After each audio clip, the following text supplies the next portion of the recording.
¿Qué es el nuevo orden económico internacional? Yo soy Storyker. Acompáñenme a descubrir esto.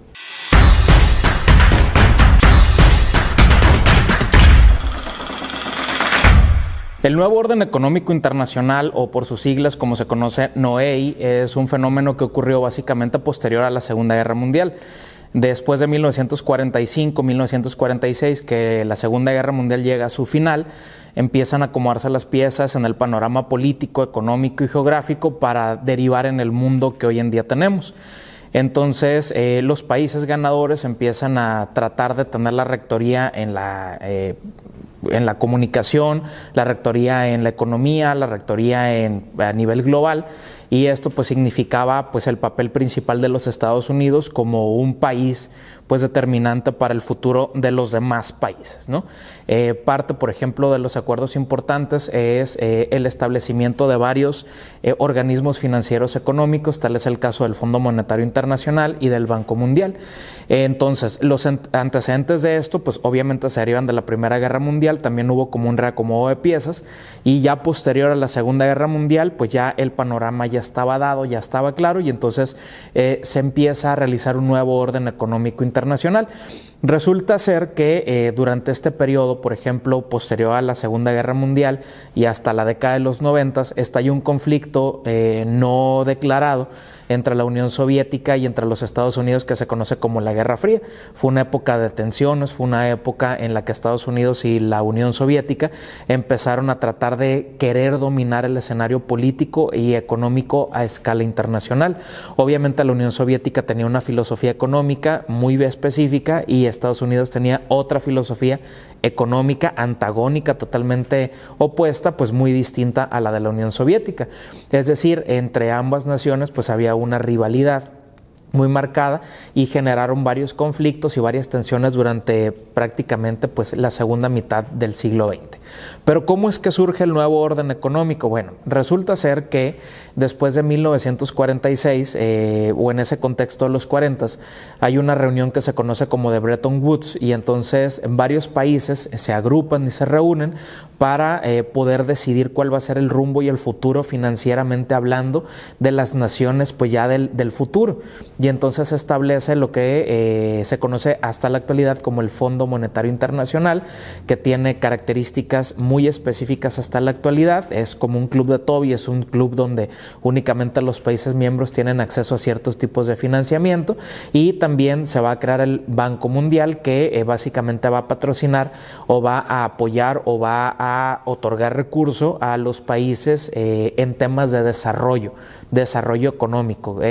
Acuérdense que se traduce como en el bienestar de las personas o de los ciudadanos. Vamos a trasladarnos, por ejemplo, ya para la década de los años 70, la Guerra Fría ya está muy desgastada, ya ocurrieron muchísimos enfrentamientos no declarados entre la Unión Soviética y la URSS, y entonces justamente en este contexto vamos a tener el papel principal económicamente hablando del petróleo. Durante la década de los 70s y de los 80s, a nivel internacional, el petróleo es un tema muy importante, y que la gran mayoría de los países en ese momento, desarrollados y no desarrollados, pues están tratando de atender y tener mucho cuidado en él, porque está dejando muchas ganancias económicas. Básicamente en este contexto, los países que están en vías de desarrollo, los países emergentes, como se les conoce, o aquellos que están desarrollando cierto grado de pobreza, logran identificar que los países poderosos o los países desarrollados, sin las materias primas, tal es el caso del petróleo, de estos países emergentes, pues no pudieran tener la realidad que esos países grandes pues tenían, ¿de acuerdo? Es decir, el país poderoso necesitaba de los recursos naturales, llámese petróleo, en ese momento de aquellas naciones que están en vías de desarrollo, que están países del tercer mundo, o hay diferentes tipos de adjetivos que denominan o se refieren a los países que básicamente están en América Latina y en el sureste asiático. Es decir, empieza a haber como un grado mayor de conciencia de aquellos países que tienen altos índices de vulnerabilidad o de pobreza, y entonces se llevan a cabo diferentes foros o reuniones en las cuales estos países en vías de desarrollo empiezan a tratar de tener una voz en el contexto internacional. Entonces aquí estamos hablando de que existe un panorama de desigualdad, es decir, el país poderoso que mal compra o los recursos económicos de los más necesitados, y los más necesitados que malvenden pues aquellos recursos que lo único que tienen o con lo que cuentan en el momento a cambio pues de un incentivo económico.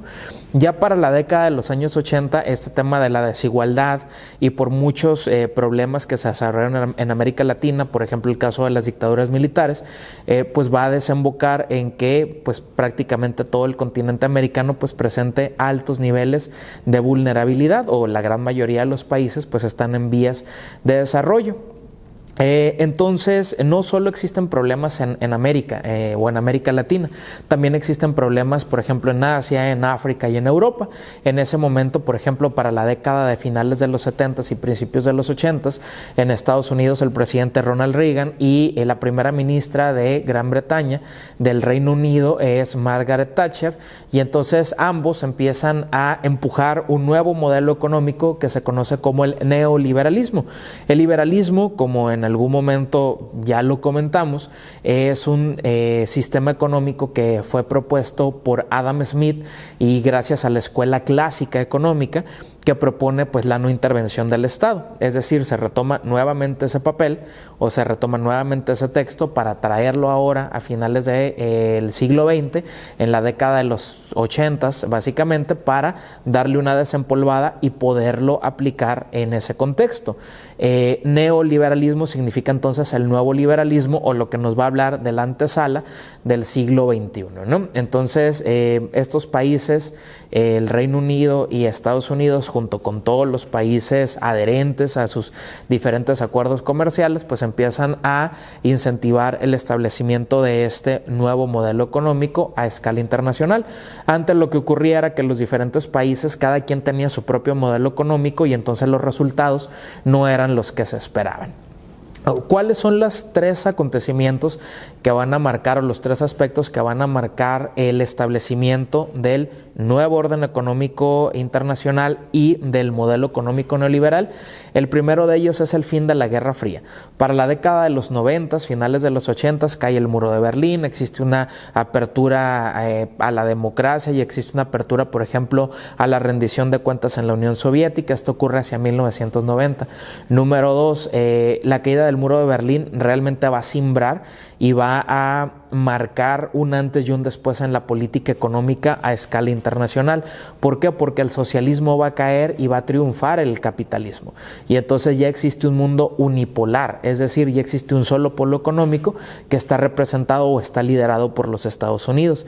Y el tercer aspecto es la creación de la Unión Europea, como nosotros la conocemos hoy en día a partir de 1993, que es un gran bloque económico con una zona euro, es decir, se utiliza la misma moneda y es una región de integración económica.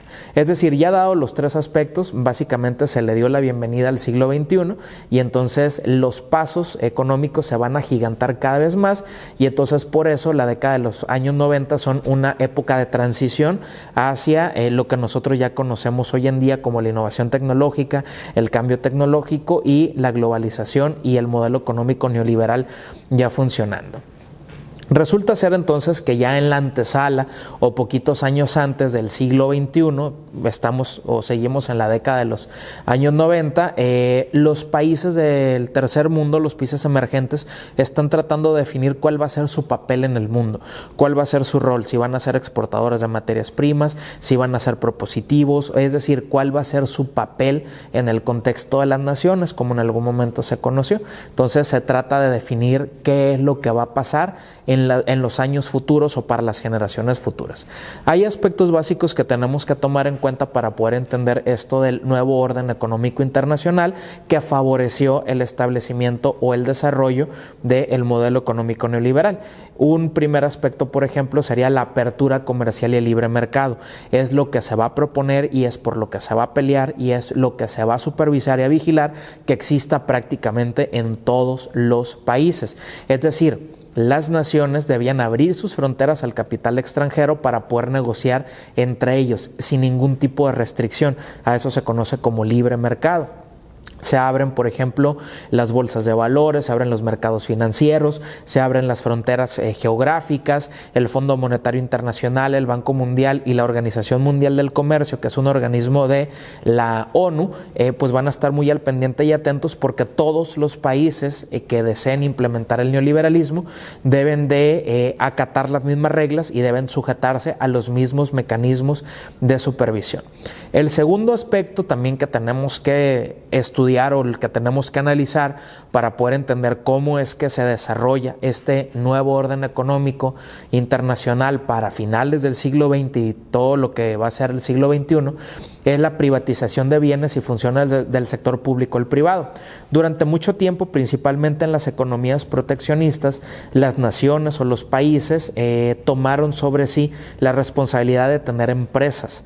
De acuerdo, en el caso de México, de nuestro país, se conoce como paraestatales. Es decir, México controlaba aerolíneas, la telefonía tradicional, los telégrafos, los ferrocarriles, la generación, por ejemplo, de metales, de pinturas, de bicicletas, es decir, tenía el país, México en este caso, pues se estima más de 2,000 empresas paraestatales. Obviamente la vocación del gobierno no es ser empresa, la naturaleza de la empresa es totalmente diferente a la del gobierno y entonces empezó a haber muchos problemas económicos y hay otros también asociados a la corrupción. Es decir, aquellas empresas, por ejemplo, que eran propiedad del gobierno, no estaban generando ni buenos resultados, ni buenos ingresos y mucho menos competitividad, que es una característica del neoliberalismo. Entonces, la privatización, ¿qué significa? El gobierno pone en venta sus negocios para que particulares las puedan comprar. Entonces, posteriormente hablaremos de eso. El tercer aspecto también de este momento de la transición al modelo económico neoliberal y la implementación del nuevo orden económico es la simplificación administrativa. Esto podemos titularlo como la desregulación.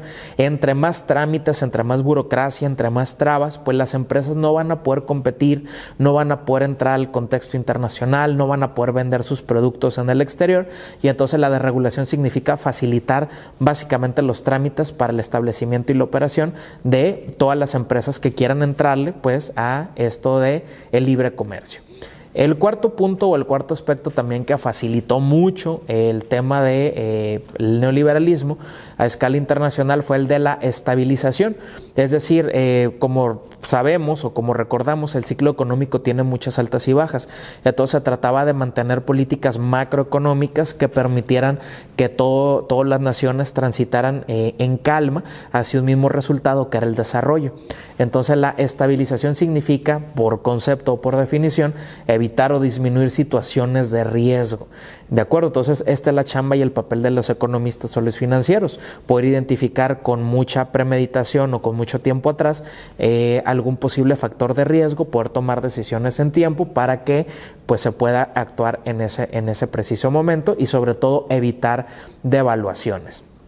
El nuevo orden económico internacional, o NOEI por sus siglas, se va a caracterizar entonces por una interacción constante entre las naciones, es decir, tenemos operaciones comerciales, tenemos exportaciones, importaciones, los productos mexicanos, por ejemplo, los podemos encontrar en mercados europeos y asiáticos, los productos de Asia y Europa los podemos encontrar en el territorio nacional. Esto es lo que nos da la dinamicidad, ¿no?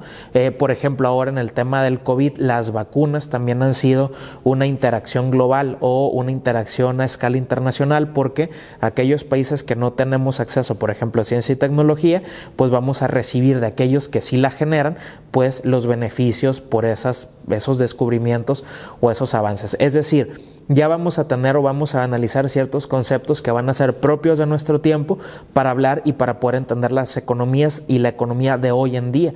Es decir, flujos financieros, por ejemplo, la innovación tecnológica, tenemos también, por ejemplo, la movilidad de personas, de mercancías, de empresas, la inversión extranjera, la apertura de las fronteras y vamos a ver un concepto que también va a ser muy característico, principalmente desde los 80s, en los 90 se va a acentuar y para la década de los 2000 y los 2010 y los 20 en los que estamos, ya es un concepto muy aprendido, que es globalización. Los españoles en algún momento lo titularon o lo llamaron mundialización. Ya sea mundialización o globalización, como nosotros lo leamos, estamos haciendo referencia al mismo proceso integrador. Es un proceso de integración de toda la economía. Pensemos o imaginemos en el globo terráqueo. Globalización es lo que nos afecta a todos, lo que nos beneficia a todos, o la integración de todos para un mismo resultado o para un mismo fin. Entonces, en este sentido, por ejemplo, vamos a ver que van a ser bien importantes los procesos de producción, la comercialización de los productos, la distribución de esos productos, el consumo también de esos productos y sobre todo la característica de la globalización es que no existen barreras o limitantes para poder entrar a los mercados o a los países. Por definición, también existe otra posibilidad que dice que la globalización es una tendencia de los mercados. Hoy en día nosotros estamos muy habituados a utilizar un hashtag. Un hashtag genera tendencia, es decir, lo que se está hablando en el momento. Y entonces una tendencia en la globalización es hacia dónde debemos transitar como nación en el tema o en el aspecto económico. Obviamente la globalización también tiene una situación que tal vez no ha sido tan analizada o discutida, que es el intercambio cultural. Porque, por ejemplo, tú te levantas por la mañana, prendes la televisión, tienes tele por cable, satelital o el Netflix, y entonces tú tienes una posibilidad inmensa, por ejemplo, de programas de todo el mundo, de series de todo el mundo, en todos los idiomas, y entonces tú como mexicano, por ejemplo, en este caso, puedes estar accediendo a diferentes contenidos de otros países, y a través de esas series, por ejemplo, conocemos su vocabulario, conocemos su cultura, conocemos su forma de entender la vida, conocemos sus patrones económicos, sus formas de consumo. Entonces, es una forma también en la que nos relacionamos. Entonces, la globalización y el intercambio cultural también vienen muy pegados de la mano junto con las transacciones económicas transfronterizas.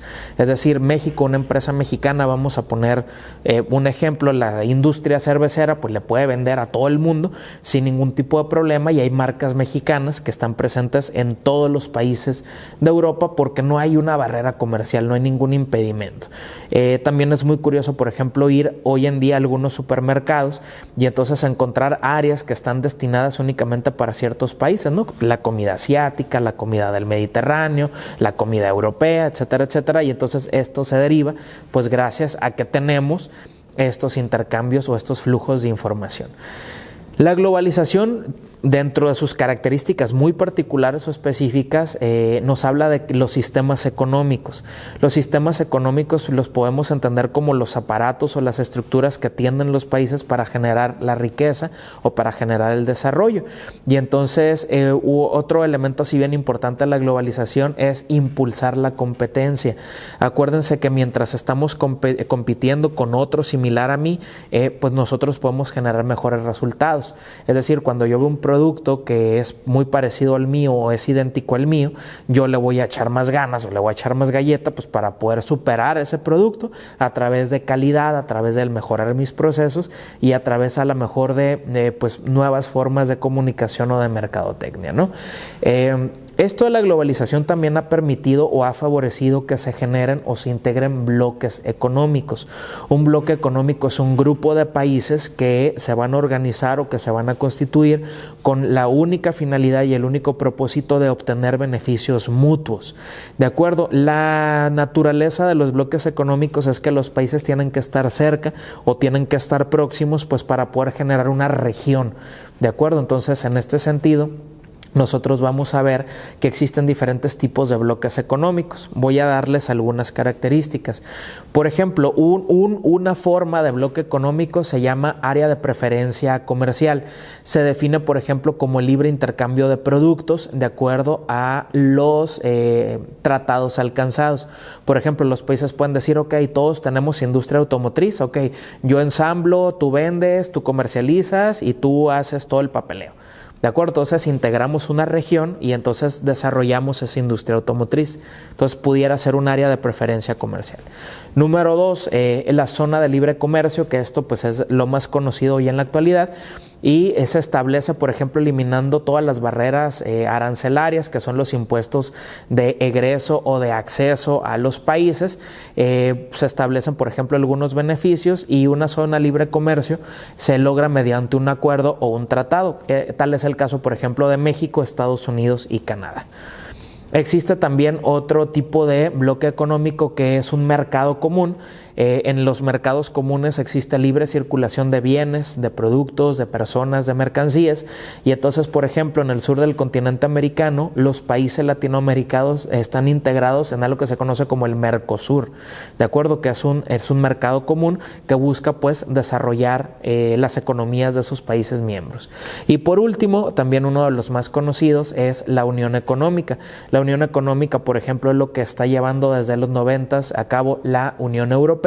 Se establece una moneda en común, por ejemplo, en este caso es el euro, y entonces las economías se vuelven más sólidas porque comparten responsabilidades. Ya para finalizar, el nuevo orden económico internacional favorece el establecimiento del modelo económico neoliberal. El nuevo orden económico internacional le da una posición más relevante a los países que se encuentran en vías de desarrollo, tal es el caso de México y de América Latina, porque se pone sobre la mesa la importancia de los recursos naturales. El nuevo orden económico internacional es una realidad que se vino forjando desde después de la Segunda Guerra Mundial, durante todo el proceso de la Guerra Fría, pero para los 90 ya las condiciones estaban dadas para que transitáramos de un cambio tecnológico, de un cambio de mentalidad, de un cambio cultural que nos trajera justamente a nuestro presente. El nuevo orden económico internacional, hoy en día nosotros ya lo estamos viviendo. Estamos conociendo cuáles son sus alcances, cuáles son sus resultados y el modelo económico neoliberal nada como pez en el agua en este tipo de modelo o en este tipo, por ejemplo, de realidad económica, mejor dicho, ¿no? Entonces, una cosa es el nuevo orden económico internacional, que es el contexto marco, ¿de acuerdo? O macro, que tenemos alrededor de todo el mundo, gracias a la globalización, por ejemplo, y en el tema del modelo económico, pues se mueve con mucha mayor facilidad. Es decir, el nuevo orden económico internacional es un facilitador para que el capitalismo, pues, se pueda desarrollar en su máxima expresión. Entonces, pues hasta la próxima.